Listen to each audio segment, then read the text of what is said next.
meeting of the Webster County Board of Supervisors. First item on the agenda today is to approve the minutes of the January 14th, 2014 meeting. Chairman, I'll move item 1. I'll second. Been moved and seconded. Do we have any discussion on that? Seeing none, all in favor say aye. Aye. Opposed? Motion passes. Item number 2 is to receive and place on file drainage repairs. And as of this morning, we have none for this week. So we'll move on to item number 3. Item number 3 is to approve a state merit pay increase for Adam Winiger to $1,065 per pay period effective February 21st, 2014, and Levon Pringle to $2,171.14 per pay period effective February 21st, 2014, as per Jessica Wernemont, Child Support Recovery Unit Supervisor. Mr. Chairman, I'll move item number 3. Second.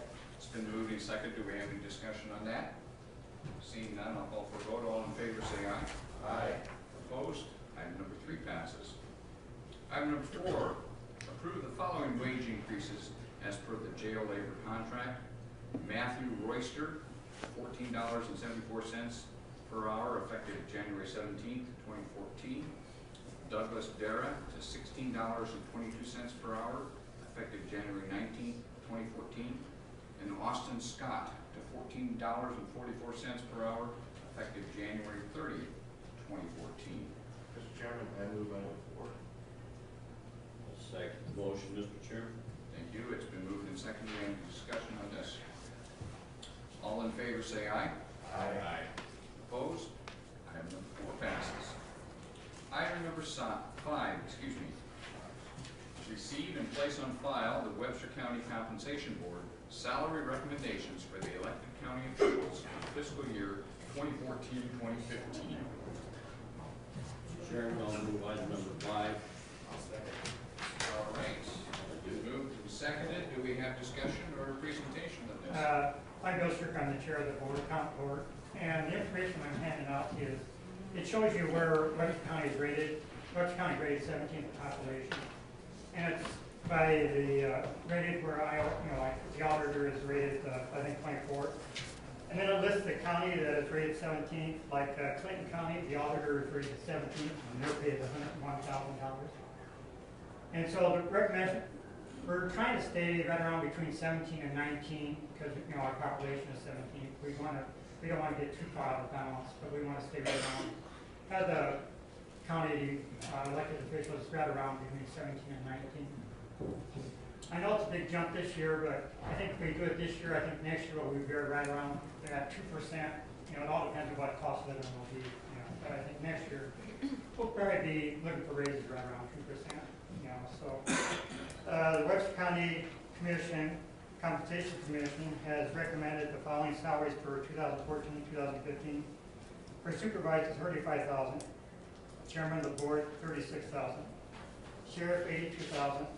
Auditor, $62,000. Treasurer, $62,000. Recorder, $62,000, and attorney, $97,000. Is there any questions I can maybe have? Questions for Mr. Strucker? Okay, thanks, Ike.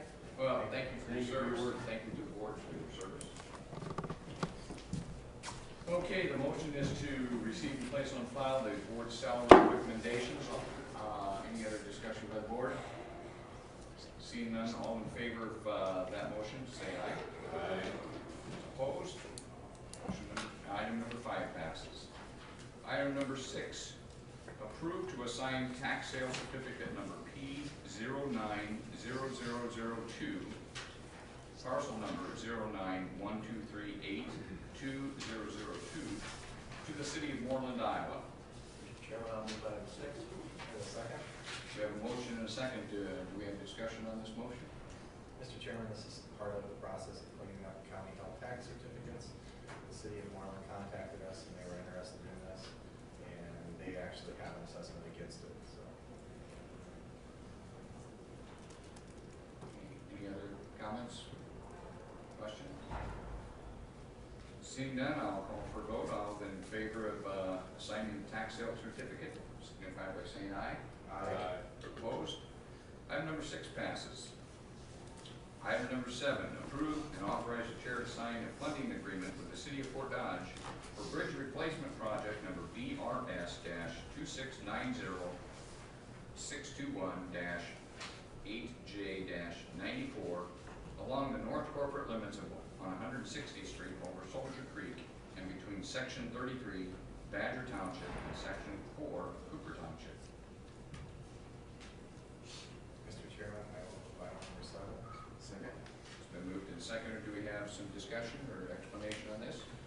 Earlier, both the City of Fort Dodge and you, as board supervisors, did approve an agreement with a funding agreement with the Iowa DOT. And that was for grant funds of the project is estimated $500,000 not to exceed. And eligible costs are can be reimbursed up to 80%. So you get up to $400,000 of grant funds to offset the costs of the structure. And today, what we're trying to do is get an agreement between the City of Fort Dodge and Webster County that provides for division of fees and for engineering and construction costs. And it's all spelled out in this agreement. Last Monday, or the week ago Monday, the City of Fort Dodge approved this agreement, and I recommend that you approve this agreement. Basically, the Webster County and the engineer's office will be the lead agency to get the project to completion. And then what I would anticipate is the City of Fort Dodge and Webster County would be a net out of pocket of $50,000 to $60,000 each. There's going to be a few expenses that probably won't get reimbursed by the grant monies. Well, I will apply for all the available expenses I have, but there's a few that don't. So in my budget, I'm assuming we'll receive $55,000 from the City of Fort Dodge. And then as far as when possibly this project could be let before the end of 2014 and completed in calendar year 2015. There's 2 copies, and I need one signed, notarized, and one gets back to City of Fort Dodge, and one's for our files. Okay, board, do we have any questions for the engineer? Comments? Further discussion? Seeing none, I'll call for a vote. All in favor of the approving and authorizing the chair to sign the funding agreement, signify by saying aye. Aye. Opposed? Item number 7 passes. Item number 8 is not a motion item. We are inviting Jamie Whitney, Executive Director, and Mary Ortman, Center Director for Webster County, both representing the Upper Des Moines opportunity to discuss fiscal year 2014-2015 funding request. You have the floor. Thank you. Good morning. I'm Mary Ortman. I'm Jamie Whitney. Today we are coming to ask for you to renew funding to Upper Des Moines. And we have assisted, as you can see, I passed you out handouts. We've assisted 5,372 individuals in 2,286 homes in Webster County. And we cannot do this without your help, without other help in the community. Today we have invited 2 people here today that I'd like you to please listen to for a few minutes. The first person is Kim Mano, and she is a board member of Upper Des Moines.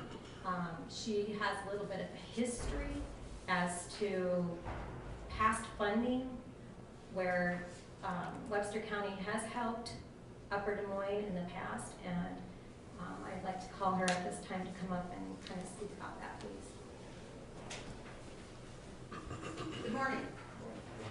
Thank you for the opportunity to address you. As you know, when we cut the funding for Upper Des Moines, I was a member of the Board of Supervisors. The cuts were due to the fact that revenue for the county was not coming in, as we all know, for counties and cities, and it was the year where everything was going down.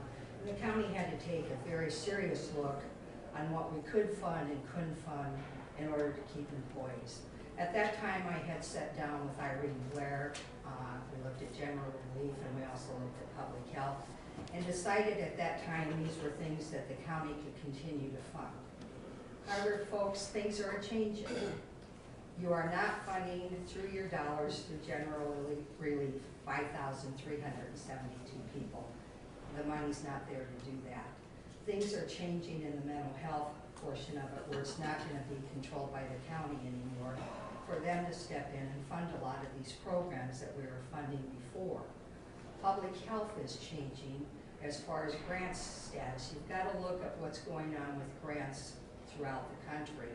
And I am afraid that some of that grant money that's been controlling public health may start going down, and they're going to have to look and fund only the programs that are important to them. So you need to stop and look. Is it important that we take care of the poor in Webster County? Yes, it is, whether we want to or not. And in order to continue to do that, we really need to give Upper Des Moines the money to do that and let them take over what the county can no longer do. Thank you. Thank you. Our next person that we invited was Randy Kuhlman, and he is from the Fort Dodge Community Foundation and United Way. Randy?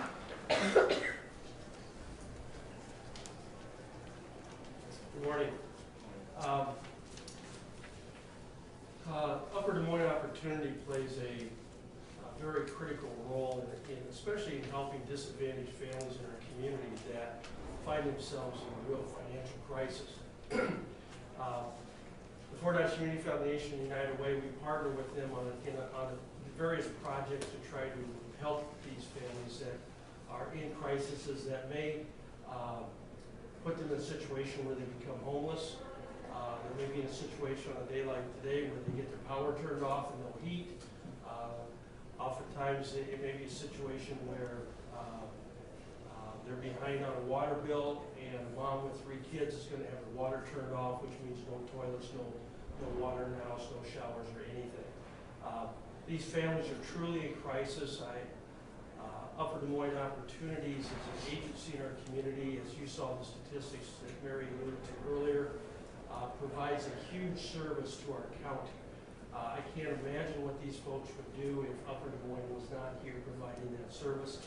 And funding the support that they need is money that goes directly to these families to help keep them afloat, so to speak.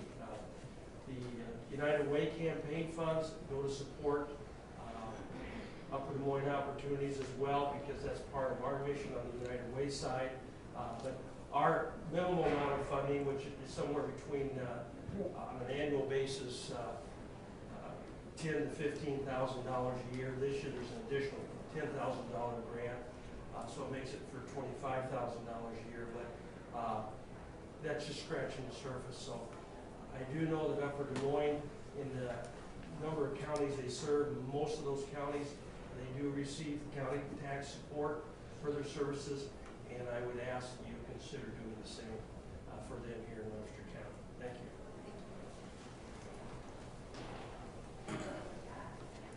This is a little bit different approach than we've taken in previous years, and I thank our partners for being here. We cannot echo loud enough to tell you how important it is for that partnership also to extend forth to the county and with the communities that we serve here in Webster County. As Randy had alluded to, we serve 12 counties throughout the area, and like all of you, our programs are dependent upon taxpayer contributions to what we do. And unfortunately, the federal government over the last year and the state government, like you've experienced in some areas, have cut back.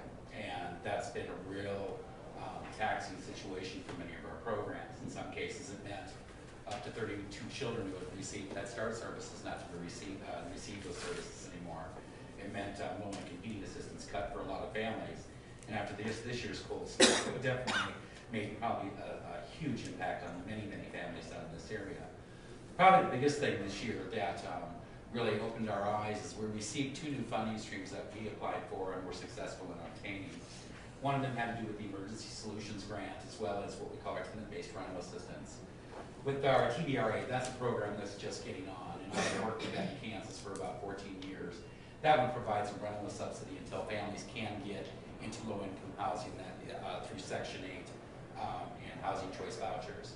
So it stops them from becoming homeless from the time they need assistance to the time they get into permanent housing assistance with HUD. So I'm really looking forward to that program taking off. The unfortunate thing, it's a small grant to start off with, but we anticipate that one will blossom over here for the next few years. But the one that really astounded me this last year was our emergency, what used to be called the Emergency Shelter Grant, but it's actually called the Emergency Solutions Grant, which is money that comes down through HUD via the Iowa Finance Authority. And that one in particular is used to help with crisis situations and prevent families from becoming homeless, and various situations of either being kicked out because they can't pay the rent, to the lights being shut off, to the water being shut off, or whatever it might be. I did not think that that one would take off quite as well, and as a matter of fact, when we were awarded our first grant the year before last, it was actually for a minute amount that we applied for. It was for $41,000, and we were serving 4 counties with them.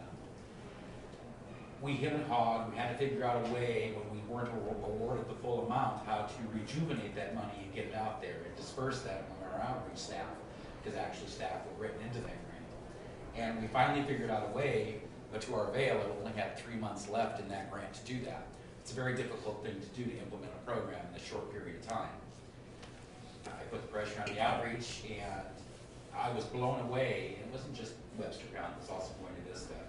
But those 2 counties out of the 4 we served consumed that money in less than 2.5 months.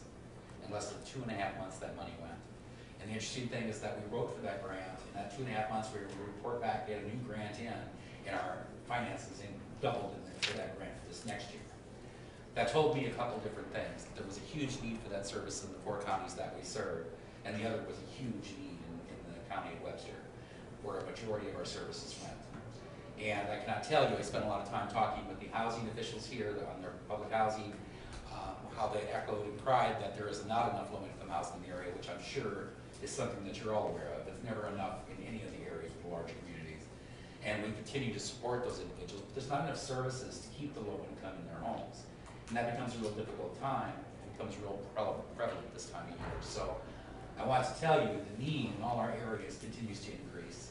However, the monies look like they're going to stay the same this next year. That is one blessing that was given to us this last year, actually the last couple of weeks. So all I can ask for is, as the need increases, is that you listen and hear us. I'll keep coming back and keep coming back every year, and I'll keep echoing the same message. And you can, like Bob recently did, inquire for additional information, which I sent you yesterday. I'll keep sending you that information. But again, I'm going to advocate on behalf of these families that we serve, and I thank you for giving us the time to talk with you. Do we have, anyone have questions of our presenters here today? How do you differentiate yourself between the other community-based organizations that also provide heating assistance, housing assistance? What makes you guys different than anybody else? Well, one of the things is that we're a voluntary agency. Okay, we do follow the criteria depending on what the grant is, but as far as like with our lead and weatherization services, we're the only recipients in our service area that receive those low-income heating assistance. So we're the only one that receive those grants from the state and the federal government to disperse that money. That would be number one. We're not any different than those. We're one that receives those, and unfortunately that money doesn't spread across and meet the need. So we're just one of many that do that. What gives us a unique approach to that, and will continue to be enhanced over the next couple of years, because we know our community service programming is changing, is that it gives us a chance to look at the other needs in the family, to address many other needs that they might have.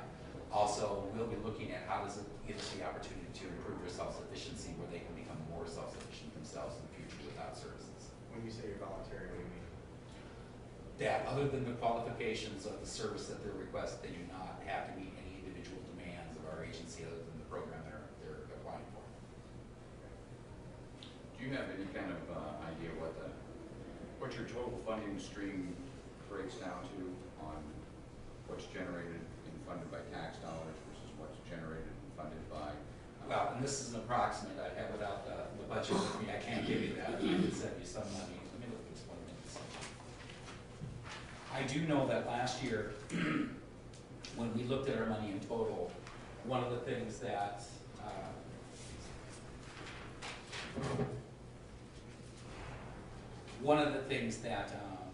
stood out as, of contributions by counties, we bring in approximately $1.4 million, all 12 counties. Okay.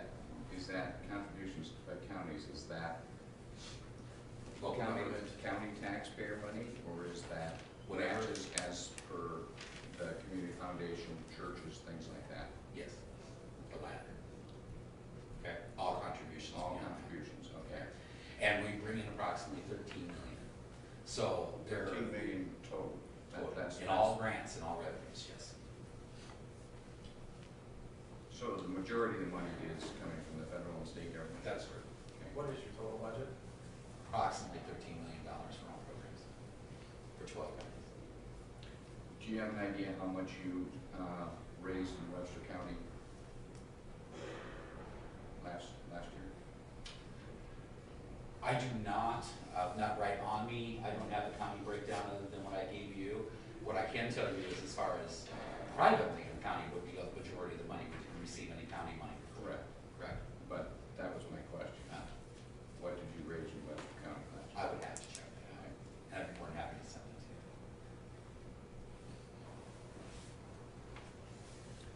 Do you basically spend all the funds generated? You have a $13 million budget. Do you have fund balances? No, we spend all money. You All spend money is expended. all the yes. money that comes in. That's correct. comes out, so you don't have any fund balance.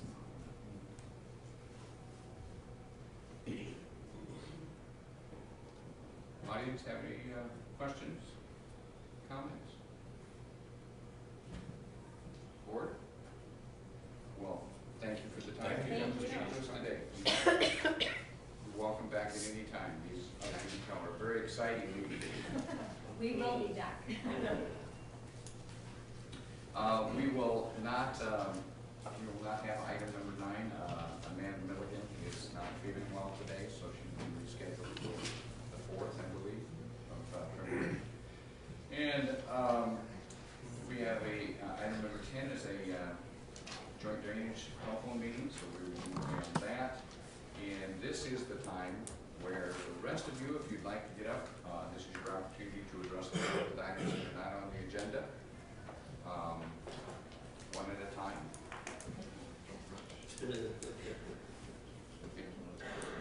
Did you want to? No. Okay. Mr. Alston, city update? He's Okay. here. The next item on the agenda is Board of Supervisors Committee reports. Mainly working on budgets. Okay. Sure. January 29th, the state will have a transportation day at the Capitol. It is an opportunity for all coalitions, highway coalitions, to express their concerns about the highways. The engineers, county engineers, have been taking an active role in trying to point out to our legislators, state legislators, the condition of the roads and the importance of increasing funding for bridges and roads. So the 29th, I'll be attending that, and the Highway 20 Association, I think, will be making a good showing. And I'm of the opinion that the city council member is going to join us as well, and I'm pleased about that. So again, it is another attempt to impress upon our legislatures the need for continuing to fund our roads and roadways. Okay. Bob, I'm sure I speak for the board and the whole county when I say welcome back. Oh, thanks. So, at this time, I will call a recess until 11 o'clock when we have a drainage meeting scheduled. So we are in recess.